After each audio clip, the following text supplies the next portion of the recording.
बाकी आप लोग बताते रहना, कहीं तो कुछ भी होगा तो।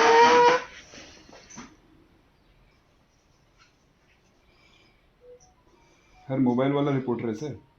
हाँ हाँ, जो गांव है जहाँ पे वही वीडियो पूरे देश भर में चली है, पूरे देश भर में, वर्ल्ड में वही चली वाली वीडियो। लोकल किसी आदमी ने बनाया होगा ना, जिसमें एक महिला के राली उत्तरकाशी की सभी सरकारी एजेंसियां गांव में थे, यही हमारे शिक्षा। अच्छा भाभी है सर अपने पूरा चुनाव प्रचार है, पूरी छुट्टी लेकर मात्र 2 वोट यही थे यार ये तो। युवा मंडल का पूरा अपडेट मैं आपको देता हूँ। सुबह 8 बजे मेरी सभी डीएम से बात हुई है और उसके बाद जो डेटा यहाँ पे संकलित हुआ है उसके आधार पे अगर हम टोटल रोड्स की बात करें, जिसमें सब कुछ हम जोड़ सकते हैं, नेशनल हाईवेज भी, स्टेट हाईवेज भी, विलेज रोड्स भी, डिस्ट्रिक्ट रोड्स भी, तो ये 71 हमारी बंद थी, जिसमें नैनीताल में 3 NH उस वक्त बंद थे, जिसमें कि धनगढ़ी में बंद था एक, तो दूसरा जूलीकोट के पास बंद था और तीसरा छड़ा के पास बंद था।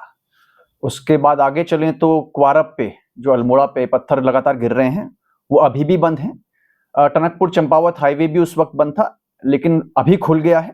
बागेश्वर की जहां तक बात करें तो उनका जो एक NH कपकोट से सामा होते हुए और नाचनी निकलता है वो टूवर्ड्स द एंड बंद था। कैलाश मानसरोवर यात्रा का हमारा चौथा दल जो कल टनकपुर से निकला था और धारचूला पहुंचा था, फिलहाल धारचूला में रुका हुआ है, क्योंकि धारचूला लिपुलेख मार्ग जो है इसमें मल्टीपल जगहों पे स्लाइड्स हैं और जब वहां पे सेफ कंडीशन मिलेगी रोड को खोल दिया जाएगा। कोशिश होगी कि आज वो दल बुदी या फिर गुंजी पहुंच जाए। वर्तमान में जो प्लेन्स वाले हमारे इलाके हैं इसमें बाजपुर में सुबह थोड़ा फ्लडिंग की स्थिति थी, लेकिन ये शहर में नहीं, कस्बों में ज्यादा थी और वहां पे हमारे जो प्रशासन के लोग हैं, सिंचाई विभाग के लोग हैं, वो काम कर रहे हैं। पिथौरागढ़ में ही क्वीटी के पास एक गांव में 8 मकानों के ध्वस्त होने की सूचना है, लेकिन समय रहते उनको वहां से निकाल दिया गया था और अहेतुक धनराशि उसी वक्त, बल्कि कल के दिन की बात है, कल ही वहां पे बांट दी गई थी। कंट्रोल रूम्स आपदा की जो मशीनरी है सभी अलर्ट हैं, सभी को कहा गया है कि विशेष मुस्तैदी बरतें, विशेषकर तलहटी पे बने हुए उन इलाकों में जो नालों के आसपास हैं। कल हल्द्वानी में भी इवैक्यूएशन जो नालों के आसपास लोग रह रहे हैं उनका करवाया गया था और कहा गया था कि जो उनके रिश्तेदार हैं, अन्य लोग जो सेफ जगहों पे रहते हैं वहां पे रहें और फ्यूचर के लिए भी इस SOP को हम पूरी बरसात में फॉलो करेंगे।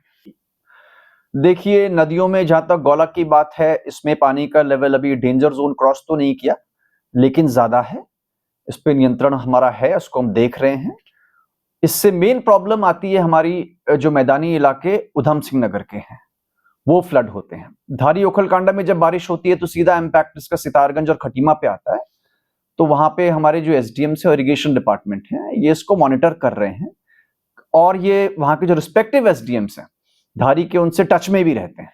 जब बारिश होती है और बढ़ती है तो ऐसे इलाके जो डूबते हैं, जहां घरों पे पानी आता है, उनमें वैकल्पिक बिल्डिंग्स को हमने चिन्हित किया हुआ है।